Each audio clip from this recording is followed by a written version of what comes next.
Bonjour, aujourd'hui je vais préparer des madeleines pour le goûter de ma fille.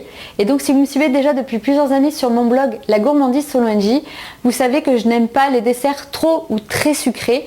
Et donc de la même manière je fais attention à ce que consomme ma fille. Donc dans cette recette de madeleine, je ne vais pas utiliser de sucre, je vais le remplacer par du miel d'acacia. Alors pour deux raisons. La première, c'est que le miel d'acacia va subtilement parfumer les madeleines et deuxièmement, il a un indice glycémique bas, donc ce qui est très intéressant notamment quand il s'agit de goûter. Donc pour une version encore plus saine de la recette traditionnelle des madeleines, j'ai également remplacé le beurre par de l'huile d'olive et je vais utiliser de la farine type T80 au lieu de la farine traditionnelle.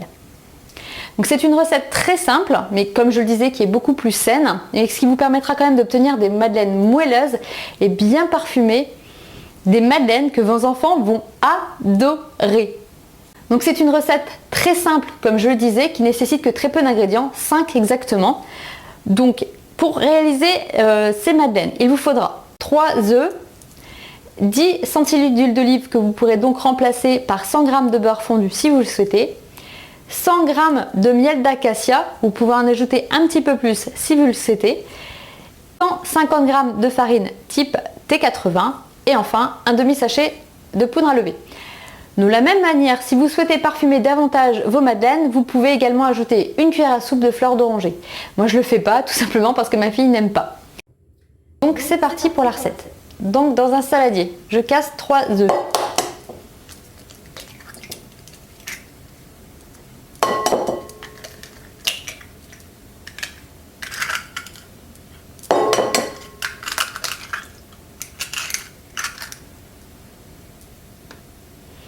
Je verse ensuite l'huile d'olive,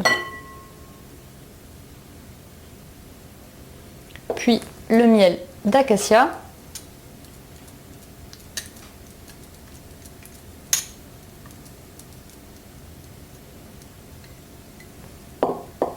donc je mélange le tout jusqu'à obtenir un mélange homogène.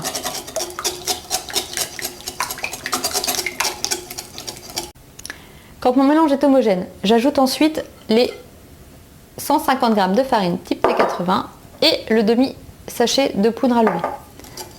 Donc là, si vous souhaitez ajouter la fleur d'oranger, vous pouvez le faire à ce moment-là. Donc là, je mélange jusqu'à obtenir une pâte homogène.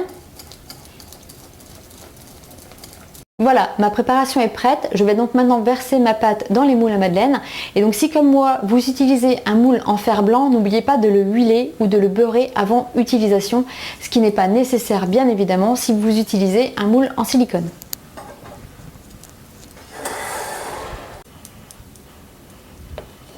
Donc je mets une bonne cuillère à soupe de pâte dans les empreintes à madeleine.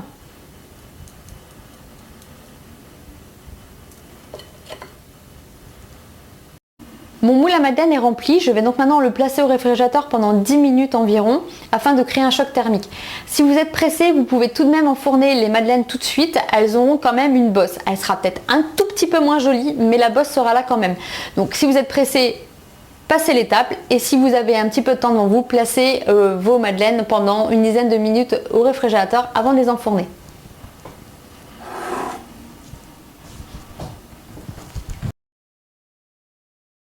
Donc voilà, ça fait 10 minutes, mes madeleines étaient au frais, donc j'en ai profité pour faire préchauffer mon four à 250 degrés puisque je vais créer un nouveau choc thermique en enfournant mes madeleines et en baissant tout de suite la température à 180 degrés et là je vais cuire mes madeleines pendant 10 minutes.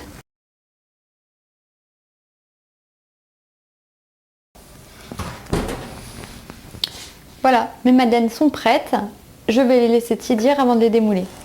Alors mes madeleines ont refroidi, donc je vais les démouler.